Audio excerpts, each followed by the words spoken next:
So this side of Falmouth Docks is where we keep all our dry docks. Starting from the left and going down, we have the two Pendennis dry docks. One on the far left is the Basin, which was built last year. Pendennis dry ship yachts.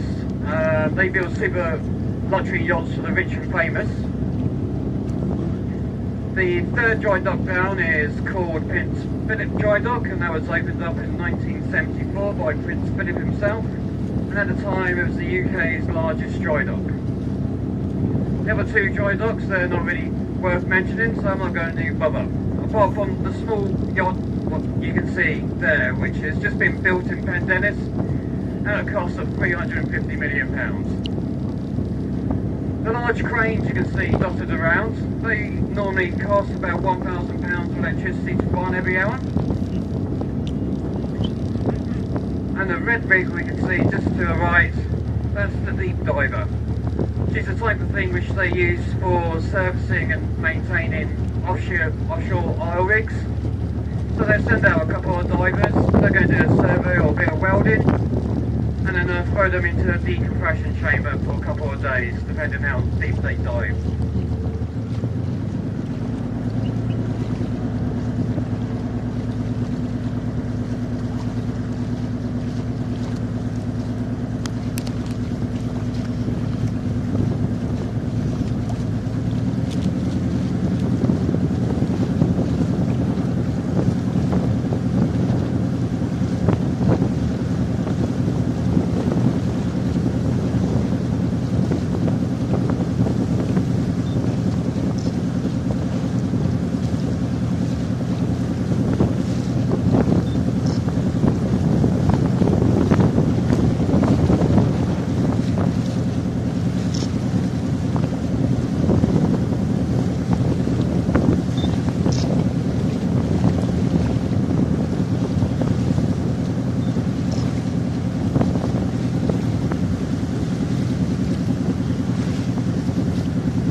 Road in a northerly direction, which is just slightly to the left and behind us, for 2 miles, Carrick Road will turn into the River Fowl.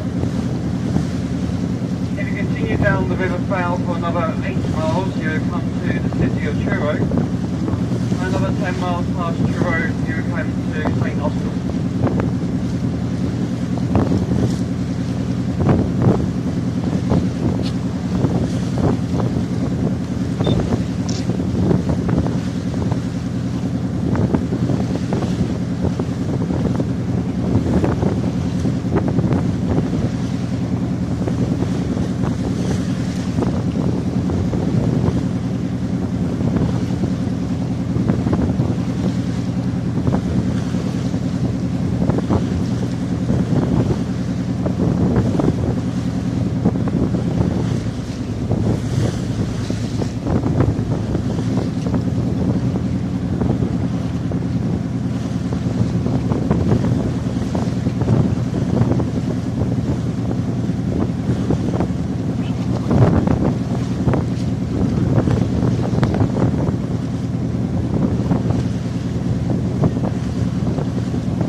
right hand side you may notice two white bungalows halfway up the hill there.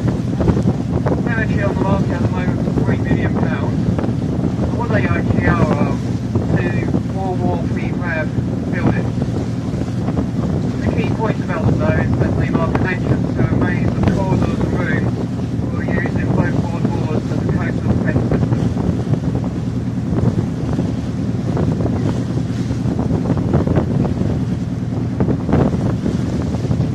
Just above those bungalows you may notice the top of a castle, which is Pendennis Castle. And off to our far left we have St Maur's Castle. And what a lot of people don't know, there used to be a third castle on the headlands behind us called Jerusalem Castle.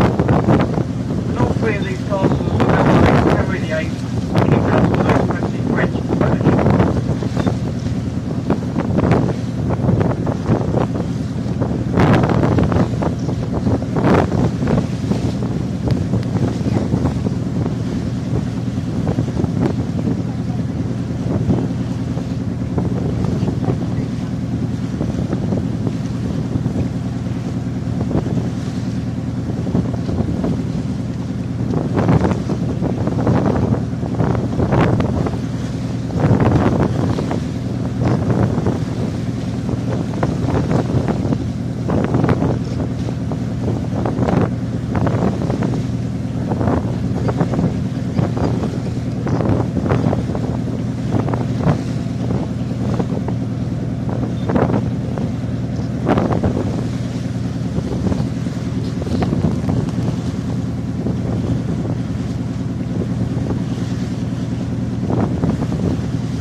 So, as you can see today, it's not particularly nice.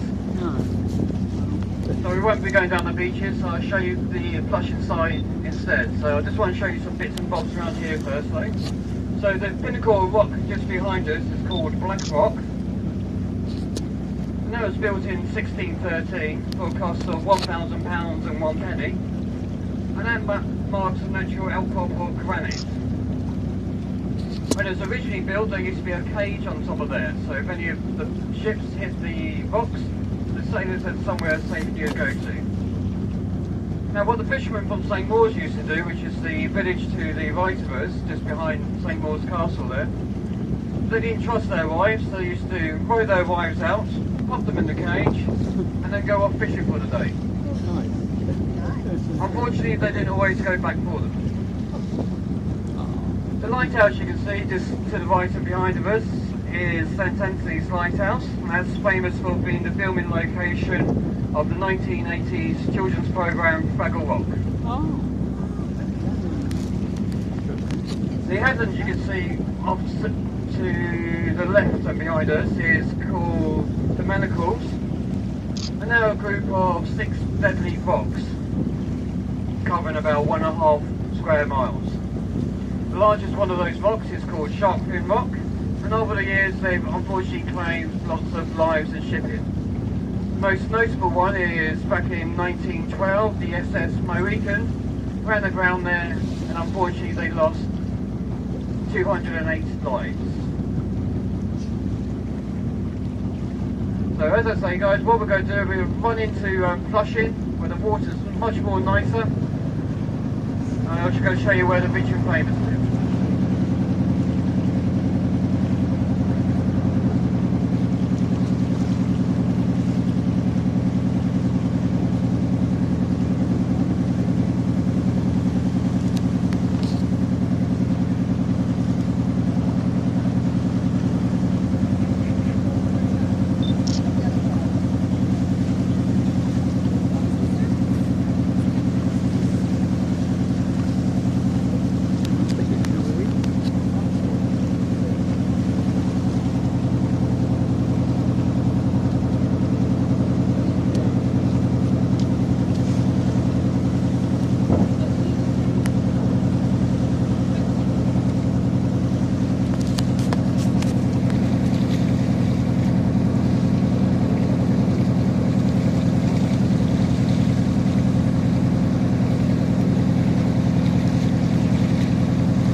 been there before? We've been to Tenerife and we've been to Portugal on the way back, been to Lisbon.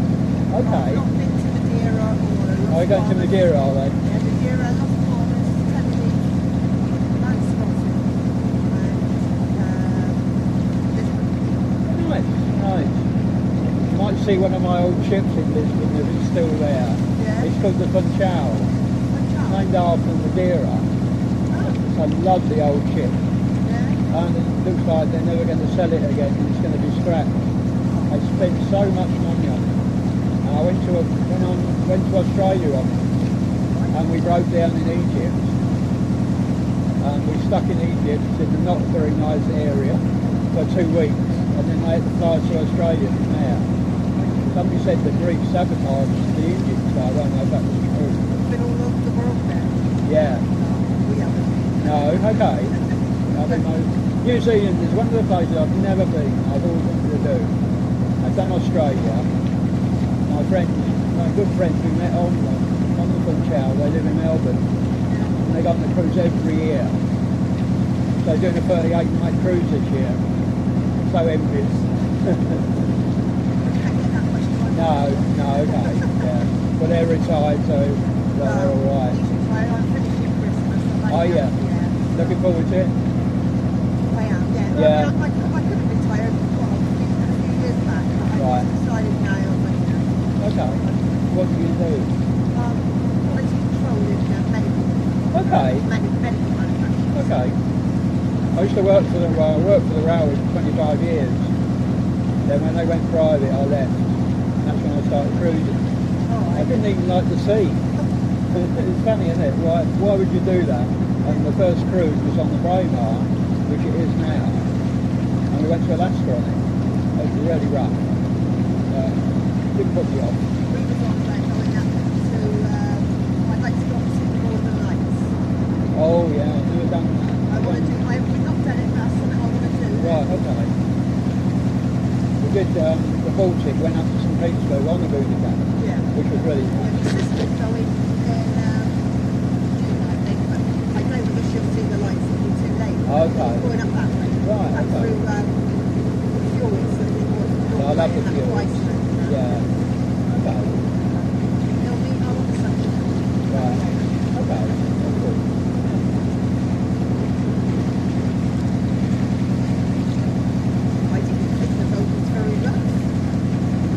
I didn't think it was very rough. No. Fine, I think.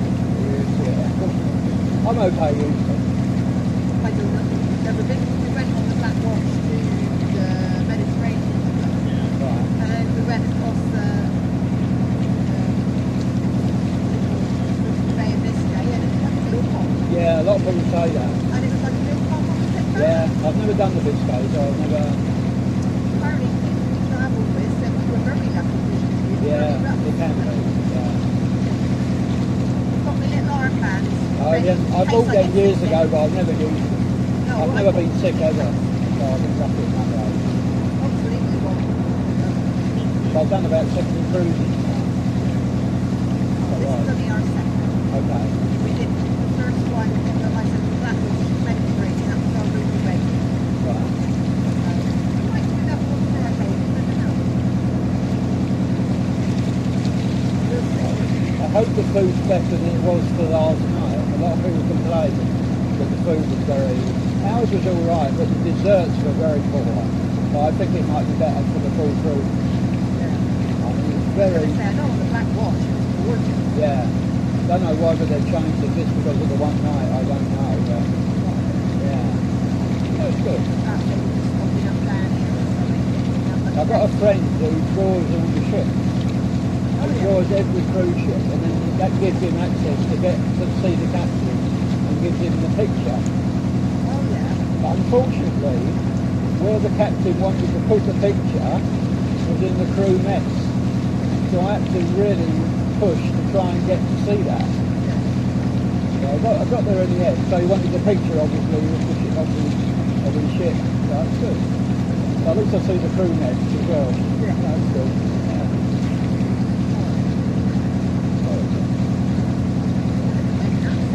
Yeah, it is, isn't it? Yeah.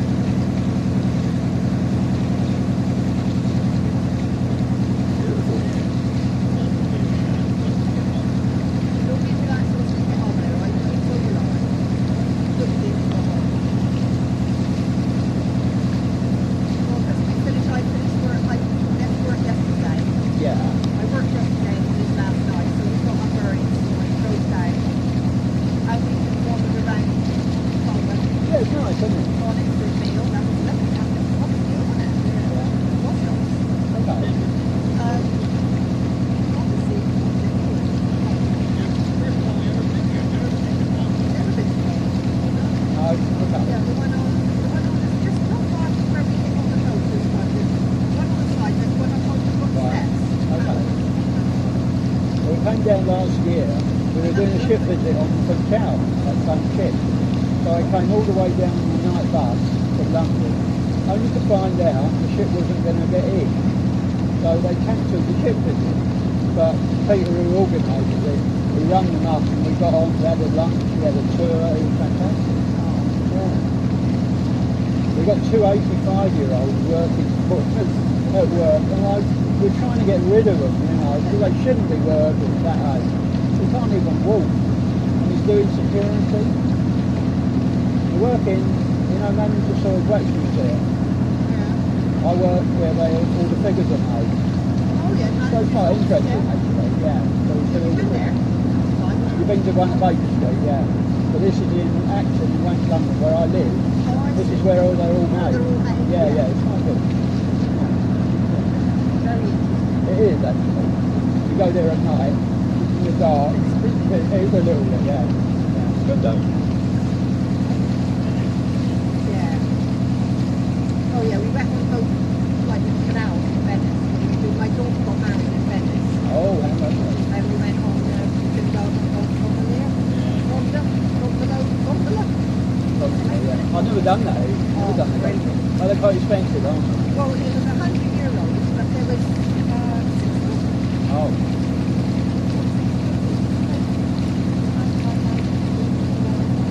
Yeah, 6. So it worked out just over €15. Oh, that's not bad, is it? Not bad. That's really good. And Do then one that. we got was great. It was so informative. Yeah. And So just coming up on the right hand side, you may notice a lovely little beach, which is called Flushing Beach. Falmouth itself has about 14 sandy beaches and about 20 rocky beaches, and unfortunately I've still not been to all of them yet, only the ones with the bars. Yeah. On Flushing Beach there's a quay called Kiln Quay, and that was built for Queen Elizabeth I to visit a friend in the Helpers, which is out to the bay and about 8 miles away. Unfortunately, the week when she was due to use it, there was a large storm which came in, so she had to travel by horse and carriage instead.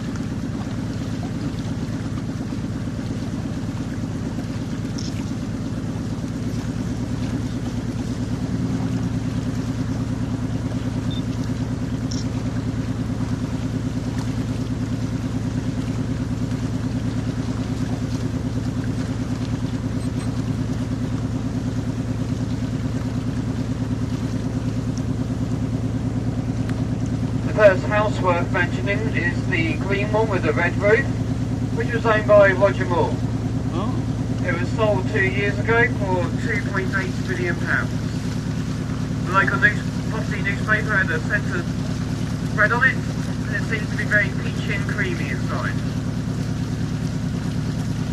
The grey house, just to the right of Roger Moore's, used to belong to Roger Taylor, who is the Jonathan Queen.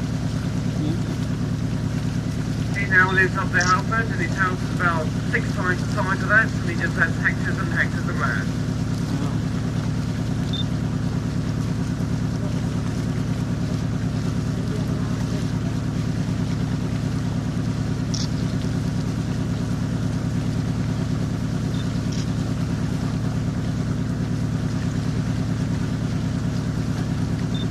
The black and white sailing ship coming past is called the Thor,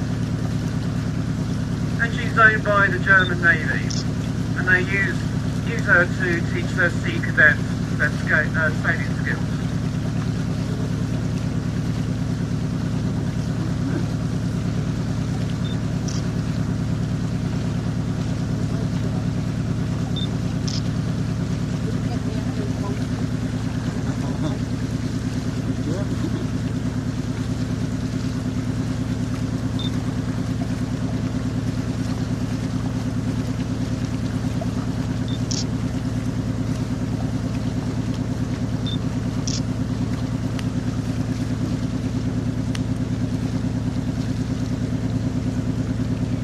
The house coming up on the right with the 2 towers, that's lovely known to the locals as the Salt and Pepper House.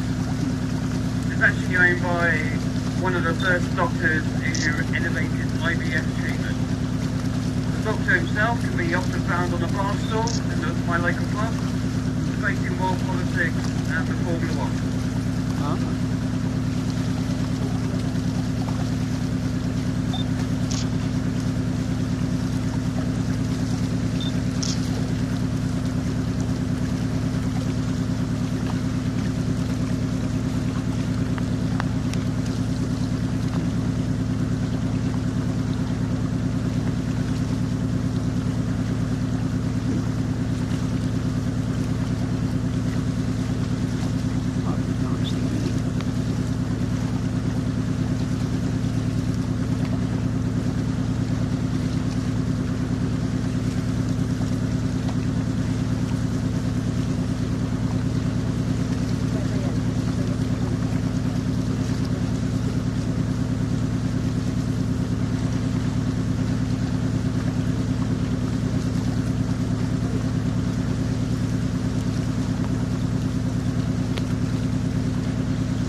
Coming up on the right hand side here is Flushing Key. It's Falmouth's oldest key, built in 1615. So it's just a little bit over 400 years old now.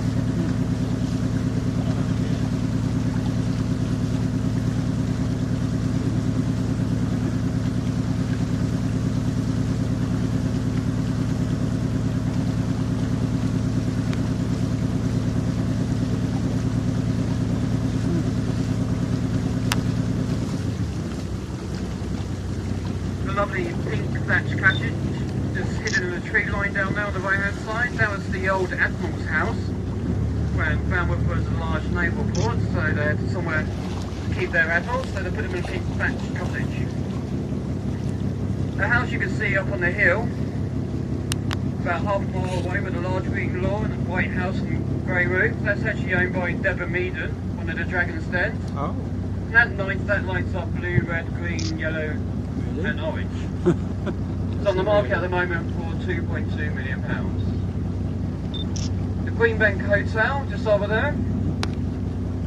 If you're ever looking for a Sunday roast, I strongly recommend the Greenbank Hotel. They use 15 chefs trained by Jamie Oliver, and their Yorkshire puddings are the size of a plate. Wow.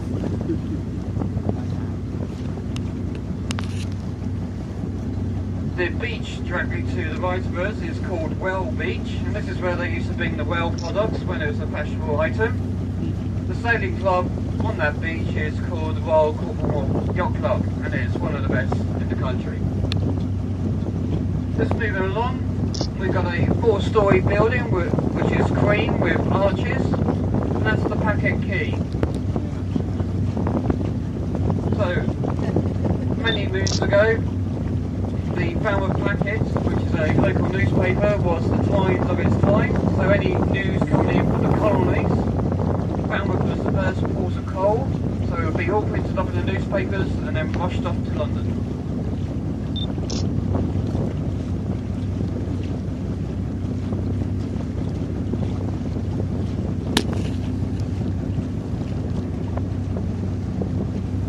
It's coming up now, we've got the Prince of Wales Pier, which was built in the 1920s.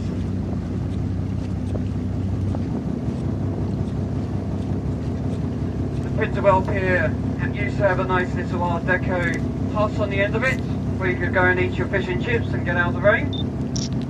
And a couple of years ago the council decided to knock it all down.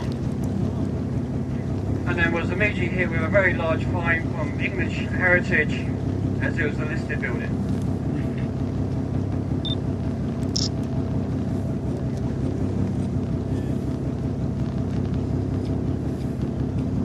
So we're just going to hold position here, let this boat pass, and then we'll continue on the trip up the river. What we got now? What's that saying? Can't even see. 38 miles.